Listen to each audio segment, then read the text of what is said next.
Hi guys, Luke here again from Mint, continuation of our Mint Kitchen series. Today's recipe, we're going to focus in on two of the really popular recipes we have at the cafe. They're two salads, but they're based loosely around a chimichurri dressing. We're going to use the chimichurri dressing for both the salads, but I'm going to show you the way and the process in which we're going to go about that. We feel a dressing is super integral, super important when it comes to making a salad. It can take your salad from mediocre to really amazing. So this salad dressing we're going to do today, super punchy with flavor, a lot of zing, and really, really flavorsome. We're going to begin with a food processor. We're going to go in with roughly 25 grams of coriander and 25 grams of parsley. We can go in with stalks and all, everything goes in because we want to blend all that up. If you didn't have a food processor at home, guys, easy enough to chop all by hand as well. We've got 1.5 tablespoons of ground cumin in. 1.5 tablespoons of ground coriander in as well. Depending on how light or how spicy you like your food, you can either leave out the chili or include the chili. I like a little bit of zing inside our salad dressings, so we're going to use the whole chili today. You could also just remove the seeds if you like. Sometimes we remove the seeds, or in fact even go in with just half a chili. I kind of like it a bit spicy, so I'm going to go in with the whole chili today. We've also got some acidity in the form of red wine vinegar. Red wine vinegar adds another sort of a bit of a zing to your dressing as well. There's 75 mils of that going in. And of course we need a little bit of garlic. I hope you guys listened or took note of my previous video where I showed you a little tip on how to do the garlic. If not, check back on the previous recipe and you can have a look there.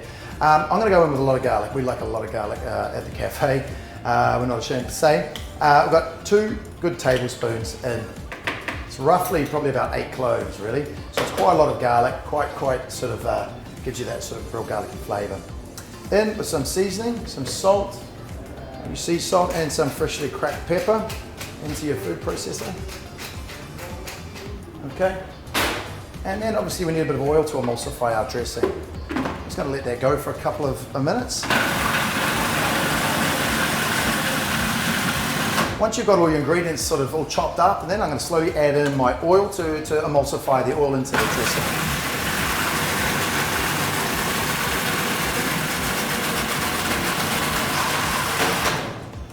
And what you're looking for is a lovely creamy dressing like that.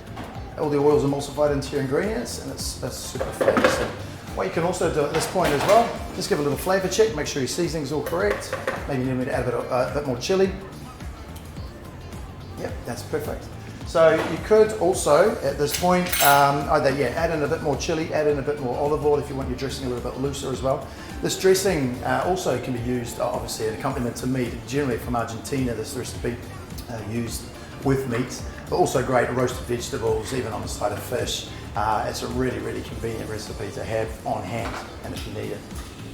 So the first of our 2 recipes that we're going to show today is a bean chimichurri avocado recipe. The first things first, I'm going to quickly run through the ingredients. We've got our kidney beans, obviously super high in fibre, great source of protein as well, really, really healthy. I've got 1 red pepper, some 2 lovely red tomatoes, a whole onion, and some avocado. With the red pepper, I'm going to give you one little tip on this. We use this a lot at the cafe. We would call it like flame roasting your red pepper. We're going to basically place that onto an open flame. I'm going to leave that there for a good few minutes. What you're looking for is the black skin blistering on the outside of the red pepper. Just keep turning that periodically as it kind of starts to sort of just burn and char that flavour. What that does, it gives you that smoky flavour to your peppers. We do this a lot, and I believe again these little small tips added to your salad are really, really important parts. We'll continue while that's moving on with the rest of our salad. So just with the tomato, basically, it's a super rough recipe, nothing too fancy. A lot of our salads at the cafe are quite sort of rough and ready, I like to say, you know. It's an organised chaos, if you will. Go straight in with your tomatoes on top of the beans. Just remembering as well while the tomatoes are going in, just to keep turning slowly the pepper. So you see you're looking at those black char marks there, that's pretty much what you're looking for. Obviously if you didn't have a burner or gas, you could easily just cut the pepper in half, put it under your grill or salamander or so forth, and just pop it on high, keep an eye on it. When the skin's all black and charred, then you cover it in cling film and let the pepper steam And while you're doing that, the pepper steams up and then allows you to remove the skin easily. But what you're left with is a lovely, like this is your finished product, a lovely charred pepper, heaps of flavor, and little flavor bombs as you go through your salad. That's it there. It's a really, really nice touch. Good addition to your recipes and so forth as well. Red onion, raw onion. I know people don't like it. Again, it's not a set recipe. Again, if you don't like these things, you can always leave these things out as well. So I'm just going to slice these super thin and then just break them up as well. And just as they go, they're nice and thin. Just going to tear them over the salad and pull that apart. And we're also going to go with avocado. And these avocados are super beautiful, creamy. Good little tip, just use a spoon, scoop out your avocado, too easy. And then just take the seed out as well. These avocados look really lovely today. Just pop those over like that. Again, don't need to be too fancy. I can just take the spoon over the salad and just cut it as you wish. You can sort of cut it on the board as well if you like, but there's no real need. These avocados are really lovely, soft and creamy today, so kind of easy to work with. If your avocados aren't ready, obviously just wait for them a little bit longer. We'll go in with that. Okay, now with our pepper, obviously you see it charring up. It's going to show you what you would do with that. You then, once it's all charred up, all the skin is over, it's all black around, you then pop it into your a small dish or so forth. Just cover it with cling film. Just leave that over. And then what that'll do, you can already see it working now. It's already starting to steam up.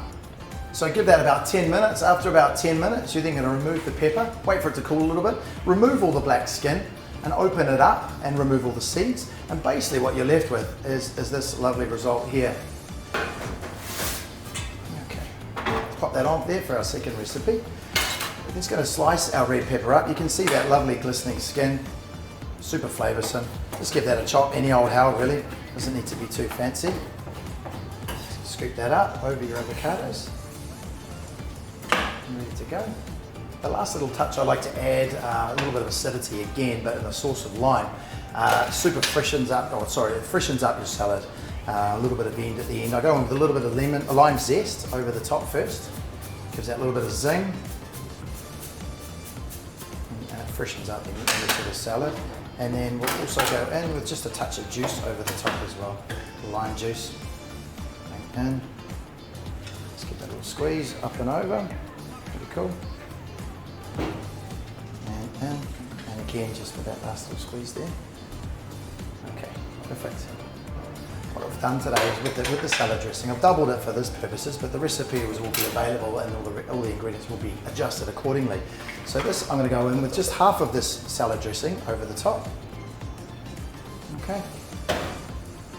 And then just gently stir it through. What you're looking for is obviously just to coat and cover all your ingredients and just giving that sort of a nice mix through. Again, you could also at the end of the recipe is just sort of give it a season check as well. Maybe you need to add a little bit more lime, maybe like a little bit more chili. But really this dressing really carries really well, coats all your ingredients. Get that in there. Let's make that in. This is a great salad as an accompaniment to any barbecue as well. It's a barbecued meat, it goes really well. I failed to tell you as well, this recipe is actually gluten-free and vegan as well. So for those of you who don't like meat, super great, tasty salad by itself. In continuation with our second recipe today, I'll just pop our chimichurri and bean salad off to the side. We're going to do a roast baby potato, grilled aubergine and avocado again, salad. What I'll demonstrate for you today is just the baby potatoes. Super easy, just go in with a little bit of sea salt on top of those. A little bit of cracked pepper again, a little bit of oil on the top. I'm going to roast these in the oven, probably on a high oven if you can. About 200 degrees would be great. Roughly for about 30 to 45 minutes. What you're looking for is nice sort of like wrinkled skin basically. Give it a little swirl, extra virgin olive oil over that. Give a little mix through. Coat all the little baby potatoes with salt and pepper. What I find with the baby potatoes really, really lovely as opposed to normal potatoes is that you've got more skin, and obviously skin has a little bit more nutrients as well, but they're kind of a little bit more tastier, a little bit more interesting than your basic potato. Yes, a little bit more expensive, but however, you can treat yourself every now and then. I'm going to pop those into a preheated oven, 200 degrees, and I'm going to grab out the ones we've already got in. Grab these out. I'm going to pop this down here. So these is what you're looking for, is the wrinkled skin, which I was talking to you about. Lovely, sort of nice and chewy as well when you're getting into them. Really, really tasty. The big tip I'm going to show you with this, while they're hot out of the oven, it's important that you go straight in with your dressing. What this does, they're straight out of the oven. They're like little sponges at the moment. So basically, when you go in with your dressing, you're going to allow them to absorb all that beautiful flavor. And that's basically what you want at this stage when they're hot out of the oven. If you leave them go cold, they just won't absorb the dressing as well. Simple. Just give that a little stir through now. As you've got that, it's cooled down now. Gotta give a little stir. Just coat all the potatoes. So what that's doing is allowing it to absorb them. Okay. We'll continue with the rest of our ingredients. I'm gonna leave that in front there. Grilled aubergine, easier to cut with a serrated knife. So if you do have a sharp knife, it tends to blunt your blade. So easier to use a serrated knife when you're slicing aubergine. Little tip for you. And just give that sort of nice thin slices. Eggplant, in other areas of the world it's known as, here in Malta we refer to it as aubergine, or bronzil if you're Maltese. And just give those nice thin slices. Again, nothing too fancy, you know, we're just sort of, you know, pretty rough and ready here. Put that across to the side. You're going onto your griddle pan, nice and hot. You can see the steam coming off that. Just place that onto your griddle pan. If you didn't have a griddle pan, easy enough just to fry these in a frying pan. Easy enough, just any general frying pan. What I find with the griddle, it just gives that little bit more char, a little bit more flavor, a little bit more interesting, I guess, as well. Because what you're ending up with is these little guys here. Nice little char marks, little bar marks, makes it a little bit more fancy perhaps as well, but a little bit more flavor involved in there as well. Basically, you're going to turn these once you get this result. Flip them over as you go.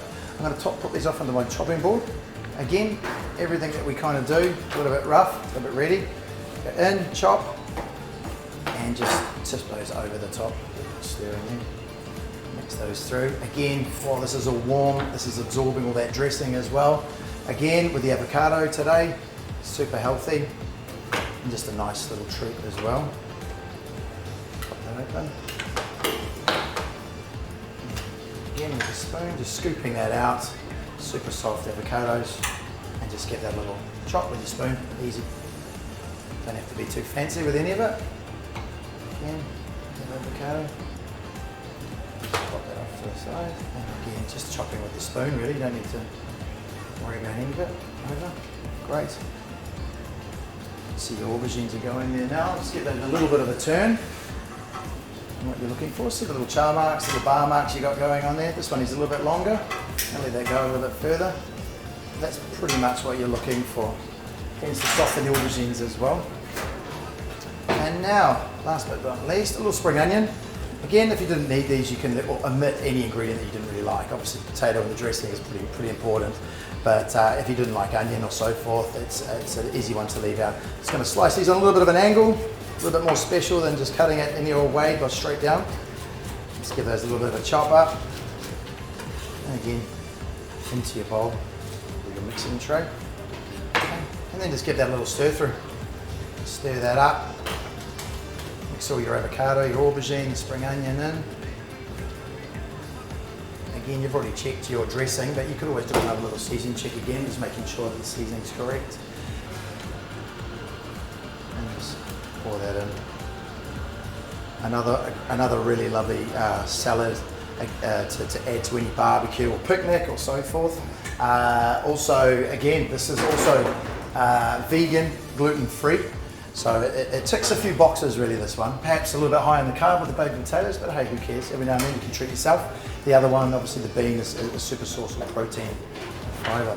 Just gonna pop those salads down here for you. Have a look at those two that we've made. Always nice, perhaps a little bit chefy, but whatever, we can always just run a little bit of garnish over the top of your salads. It's got a little bit of chopped coriander in there. And the one last thing I like to do with the potato salad, again, just a little bit of lime. This just zing adds that little bit of pop to your dressing, to your salad, sorry, into your dressing really.